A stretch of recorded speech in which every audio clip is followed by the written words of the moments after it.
को जीतने वाला मनुष्य बना दिया।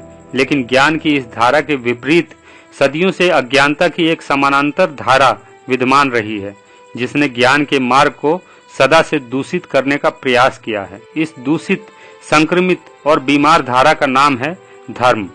धर्म एक व्यापार है। इसके जाल में फंसा आम आदमी कभी ये बात समझ ही नहीं पाता।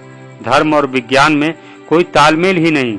जहाँ विज्ञान की धारा तर्क, शोध और तथ्यों पर आधारित है, वहीं धर्म का पूरा बखेड़ा अंधविश्वास, आस्था, झूठ, कुतर्क और हिंसा पर आधारित है। फिर भी सभी धार्मिक गिरोह बड़ी बेशर्मी से दावा करते हैं कि उनका धर्म विज्ञान की कसौटी पर खरा उतरता है। धर्म में कितना विज्ञान है, आइए इस वीडियो के माध्यम से इस रहस्य पर से पर्दा उठाते हैं। सृष्टि की उत्पत्ति के बारे में सभी धर्मों ने बिल्कुल अलग अलग झूठ बोला है। इसलिए आधुनिक विज्ञान की उत्पत्ति से पहले तक पूरी दुनिया कंफ्यूज्ड रही। कुरान में अल्लाह कहता है, हमने सृष्टि को 6 दिनों में बनाया। विज्ञान के अनुसार पृथ्वी अपने अक्ष पर 24 घंटे में एक घूर्णन पूरा करती है, जिसे एक दिन कहते हैं। जब सृष्टि की रचना हुई ही नहीं थी, तब अल्लाह ने कौन से गणित से 6 दिन लगा दिए। देवी भागवत पुराण के पृष्ठ 127 पर सृष्टि रचना की जो कहानी बताई गई है, वो गजब की है। भगवती ने अपनी शक्ति से ब्रह्मा, विष्णु और महेश बनाए। उस समय सृष्टि में चारों ओर केवल जल ही जल था। फिर भगवती ने पृथ्वी को बनाया और उसे शेषनाग के फन पर स्थापित कर दिया। शेषनाग के फन पर धरती स्थिर बनी रहे, इसके लिए धरती पर पहाड़ों को कील की तरह ठोक दिया गया। पहाड़ों को धरती में कील की तरह ठोक देने की यही गलतफहमी कुरान के अल्लाह को भी है। कुरान के सूरह 31 आयत नंबर 10 में अल्लाह अपने नबी को भूविज्ञान समझाते हुए कहता है, अल्लाह ने आकाशों को बिना सहारे के पैदा किया और धरती में अटल पहाड़ ठोक दिए ताकि वो तुम्हें लेकर एक ओर लुढ़क न जाए। यही भूविज्ञान वो कुरान के सूरह 21 आयत नंबर 30 और 32 में भी समझाता हुआ दिखता है। तुमने देखा नहीं, पहले धरती और आकाश दोनों मिले हुए थे, फिर अल्लाह ने पानी से हर जानदार चीज बनाई और धरती पर अटल पहाड़ ठोक दिए ताकि वो तुम्हें लेकर एक ओर लुढ़क न जाए।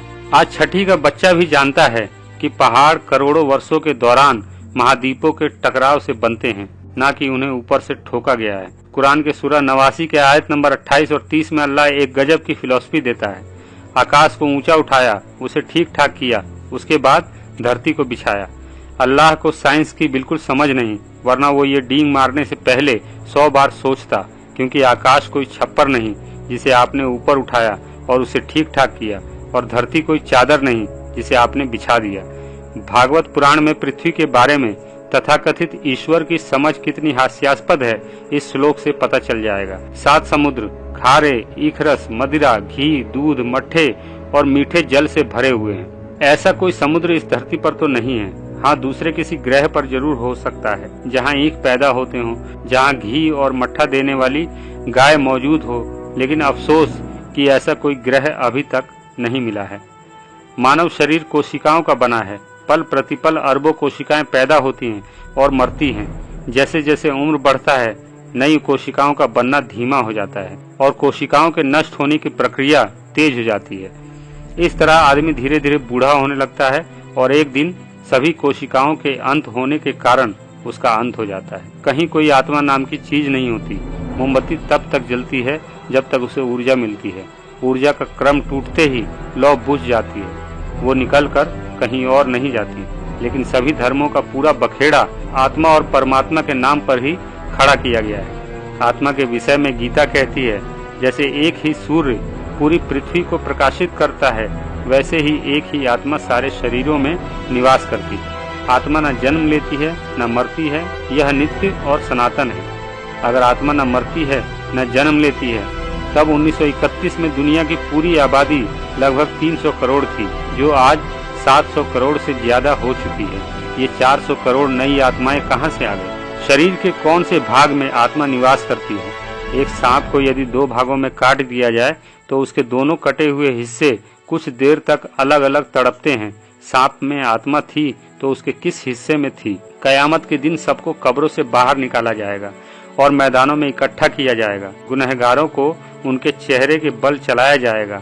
इस बात पर उनसे किसी मेरे जैसे ही नास्तिक ने पूछा, मुंह के बल कोई कैसे चलेगा? इस सवाल पर हजरत साहब ने फरमाया, अल्लाह की मर्जी से।